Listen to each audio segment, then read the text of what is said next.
थोड्याशा पैशांसाठी देशाची गद्दारी करणाऱ्या 1-2 नाही तर तब्बल 12 गद्दारांना सुरक्षा दलानं बेड्या ठोकल्यात।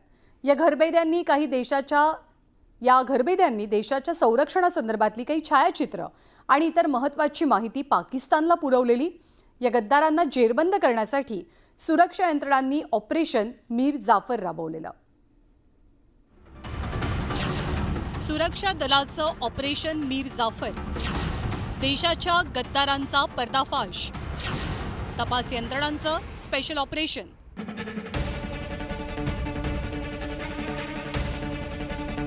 ज्योती मल्होत्रा, देवेंद्र ढिल्लो, नोमान इलाही आणि अरमान हे केवळ 4च नाही तर देशाशी गद्दारी करणाऱ्या एकूण 12 जणांना सुरक्षा दलानं बेड्या ठोकल्या।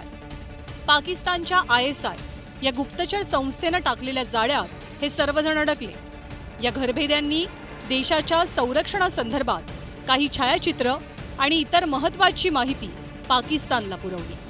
या सगळ्यांचा पर्दाफाश करण्यासाठी सुरक्षा दलानं राबवलं ऑपरेशन मीर जाफर। या कारवाई अंतर्गत यूट्यूबर ज्योती मल्होत्राला हिसारमध्ये अटक करण्यात आली। ती पाकिस्तान करता वेगवेगळी कामं करत होती। तर आता तिने काय कामं केली हे ऑपरेशन मीर जाफरमध्ये पुढे आलेलं आहे आणि पुष्कळशी माहिती दिली। तिच्या लॅपटॉपमध्ये होती, तिच्या डायरीमध्ये होती वगैरे वगैरे। परंतु मला वाटतं अशा प्रकारचे जे हेरांचं जाळं आहे हे आपण उघडून पाडलं पाहिजे। पहलगामच्या दहशतवादी हल्ल्यानंतर भारतीय सैन्यानं सगळ्यात आधी पाकिस्तानचा हिशेब चुकता केला। ऑपरेशन सिंदूरच्या माध्यमातून पाकिस्तानातले दहशतवादी अड्डे उद्ध्वस्त केले। या ऑपरेशनमध्ये शेकडो दहशतवादी ठार झाले। भारताच्या लष्करी कारवाईनंतर पाकिस्ताननं ड्रोन आणि मिसाईल्सच्या माध्यमातून हल्ल्याचा प्रयत्न केला, पण भारतीय हवाई संरक्षण प्रणालीनं पाकिस्तानचा नापाक डाव हाणून पाडला। त्यानंतर भारतीय सैन्यानं पाकिस्तानी हवाई दलाला जोरदार धक्का दिला। पाक लष्कराचे 9 हवाई तळ भारतानं जमीनदोस्त केले। एकीकडे लष्करानं पाकिस्तानला दिवसा तारे दाखवले तर दुसरीकडे भारतीय गुप्तचर यंत्रणांनी भारतातच दडून बसलेल्या गद्दारांचा शोध सुरू केला। पैशांसाठी देशाशी गद्दारी करणाऱ्यांना शोधून काढण्यासाठी ऑपरेशन मीर जाफर सुरू झालं। भारत पाकिस्तान लष्करी संघर्षादरम्यान त्या गद्दारांनी पाकिस्तानला गुप्त माहिती पुरवलेली। ते भारतात राहून पाकिस्तानची गुप्तचर संस्था ISI साठी काम करायचे। भारतीय लष्कराची संवेदनशील माहिती पाकिस्तानला पुरवायचे, पण त्यांचा हा खेळ जास्त दिवस टिकला नाही।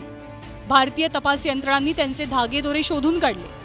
त्यात यूट्यूबर ज्योती मल्होत्रा तपास यंत्रणांच्या जाळ्यात अडकली। दरम्यान पाकिस्तानी दूतावासातील कर्मचारी दानिश हा देखील तपास यंत्रणांच्या रडारवर आला आणि मग एक एक करत सगळे गद्दार तपास यंत्रणांच्या हाती लागले।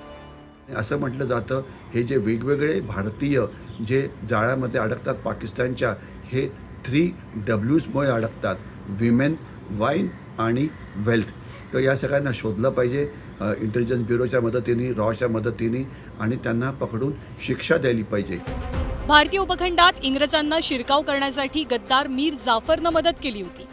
त्यामुळेच या ऑपरेशनला मीर जाफरचंच नाव दिलं गेलं आणि अवघ्या काही दिवसातच भारतीय तपास यंत्रणांनी देशात दडून बसलेल्या आजच्या जमान्यातील मीर जाफरला एक एक करून शोधलं आणि गजाआड केलं। Bureau report, news 18 Lokmat.